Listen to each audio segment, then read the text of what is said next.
கிறிஸ்துவில் அன்பானவர்களே, ஆண்டவராகிய இயேசு கிறிஸ்துவின் விலையேற பெற்ற நாமத்திலே நான் உங்களை வாழ்த்துகிறேன். இன்றைய அனுதின உணவிலே கர்த்தர் நமக்கு கொடுக்கிற வார்த்தை யாக்கோபு 3ஆம் அதிகாரம் 14வது வசனம். உங்கள் இருதயத்திலே கசப்பான வைராக்கியத்தையும் விரோதத்தையும் வைத்தீர்களானால் நீங்கள் பெருமை பாராட்டாதிருங்கள். சத்தியத்திற்கு விரோதமாய் பொய் சொல்லாமலும் இருங்கள். அன்பானவர்களே, இந்த காணொளியில் கர்த்தர் நமக்கு கொடுக்கிற வார்த்தை,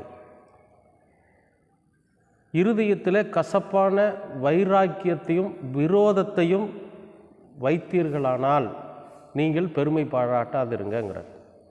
அப்போ இன்றைக்கு ஒரு மனுஷனோட இருதயத்தில் என்ன இருக்குன்னா, விரோதமும் வைராக்கியமும் இருக்குது. இந்த ரெண்டும் ஒரு மனிதனை படு பாதாளத்திற்கு கொண்டு போகக்கூடிய ஒரு காரியம். வைராக்கியம் என்பது எந்த மாதிரி விஷயத்தில் வைராக்கியம் வைக்கணும் அப்படின்னா, நாம் நன்மையான காரியத்துக்கு வைராக்கியம் வைக்கணும், நன்மை செய்வதற்கு வைராக்கியம் வைக்கணும். எப்படின்னா, ஒரு இடத்துல அல்லது ஒரு திருச்சபையில், ஒரு திருமண்டலத்தில் அல்லது ஒரு நிர்வாகத்தில் ஒரு தவறு நடக்கிறது என்று சொன்னால் அதை மாற்றி அதை புதுமை படைக்க வேண்டும் என்பதற்காக நம்ம வைராக்கியம் வைக்கலாம். அப்படிப்பட்ட ஆரோக்கியமான வைராக்கியத்தை கர்த்தர் விரும்புகிறார். எப்படியாவது ஒன்றை கெடுத்து விட வேண்டும், ஒன்றை நாசமாக்கி விட வேண்டும், ஒன்றை இல்லாமல் அழித்து விட வேண்டும் என்கிற வைராக்கியத்தை கர்த்தர் விரும்புறதில்லை. வைராக்கியம் கூட ஆரோக்கியமான நன்மையான வைராக்கியத்தை வைக்கணும் அப்படின்னு கடவுள் விரும்புகிறார். இப்போது ஒவ்வொரு தனிப்பட்ட மனிதனுடைய இருதயத்திலும் ஒரு வைராக்கியம், அந்த வைராக்கியம் எப்படிப்பட்டதாக இருக்குது? நம்ம படித்து பெரிய ஆளாகணும், நம்ம கடுமையாக உழைச்சி பெரிய ஆளாகணும், நாம் வேதத்தை முழுவதுமாக வாசித்து ஆண்டவரை பற்றி தெரிந்து கொள்ளணும், இயேசு கிறிஸ்து நமக்கு கற்றுக் கொடுத்திருக்கிற அந்த ஒரு உன்னதமான பாதையில் நம்ம பயணிக்கணும், அவர் வாழ்ந்து காண்பித்த அந்த வாழ்க்கையை நாம் வாழ வேண்டும் என்கிற அந்த வைராக்கியம் நமக்குள்ளே இருக்கணும். அதை விட்டுட்டு பிசாசுனுடைய செயலுக்கு இணங்கி பிசாசுனுடைய பிடியில் சிக்கி பிசாசு நம்மை வழி நடத்துகிற அந்த வழியில் நாம் வைராக்கியம் உள்ளவர்களாக இருக்கக்கூடாது.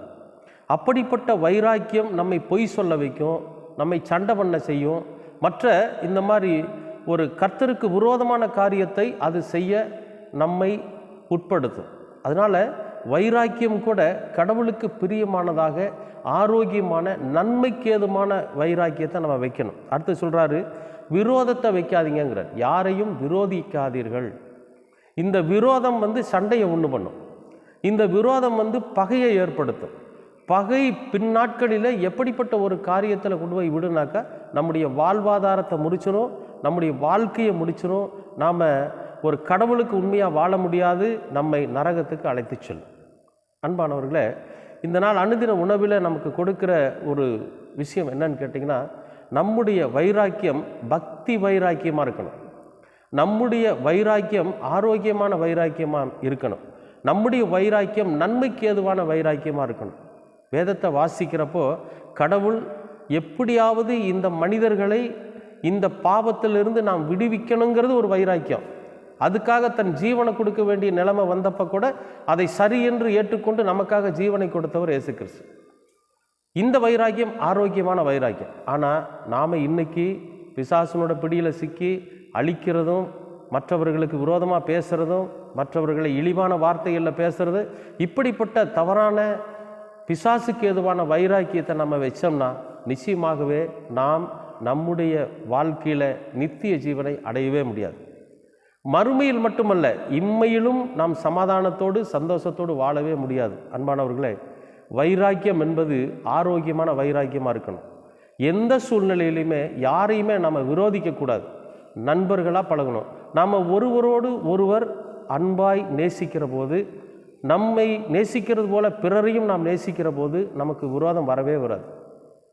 இயேசு கிறிஸ்துக்கு விரோதிகளே கிடையாது. இந்த உலகம் முழுவதும் அவருடைய நண்பர்கள் தான்.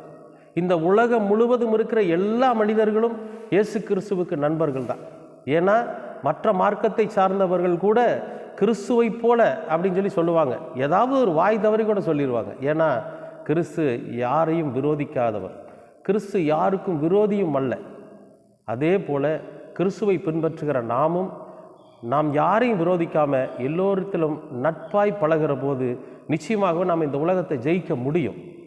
அன்பானவர்களே, வைராக்கியம் ஆரோக்கியமானதாக இருக்கணும். நாம் யாரையும் விரோதிக்கிறவர்களாக இருக்கக்கூடாது.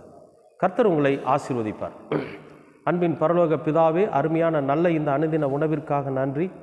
இந்த நாளை நீர் ஆசீர்வதித்து கொடுத்ததற்காகவும் நன்றி. நாங்கள் யாரையும் விரோதிக்காமல் எங்களுடைய இருதயத்திலே நாங்கள் ஆரோக்கியமான வைராக்கியத்தை வைத்திருக்கிறவர்களாகவும் ஜீவிக்க நீங்கள் கிருபை பாராட்டுங்க. உமது திருக்குமாரனாம் இயேசு கிறிஸ்து எங்களுக்கு கற்றுக் கொடுத்திருக்கிற அந்த வாழ்க்கை வழியின்படி நாங்கள் பயணிக்க நீங்கள் எங்களுக்கு கிருபை பாராட்டுங்க. தொடர்ந்து உமது கிருபையும் அன்பும் எங்களை வழிநடத்தட்டும். இயேசு கிறிஸ்துவின் வழியாக கேட்கிறோம் நல்ல பிதாவே. ஆமென், ஆமென், ஆமென். அன்பானவர்களே, இயேசு கிறிஸ்துவின் நாமத்திலே நான் உங்களை வாழ்த்துகிறேன். இந்த காணொளிகள் மேசியா சுவிசேஷ ஊழியத்தின் சார்பாக பதிவிடப்படுகிறது. உங்களுக்கு விருப்பம் இருந்தால் இதை சப்ஸ்கிரைப் பண்ணுங்கள். உங்களுடைய நண்பர்களுக்கு, உறவினர்களுக்கு ஃபார்வர்ட் பண்ணுங்கள். ஊழியம் வளர்வதற்கு அது உதவியாக இருக்கும். கர்த்தர் உங்களை ஆசீர்வதிப்பார். நன்றி.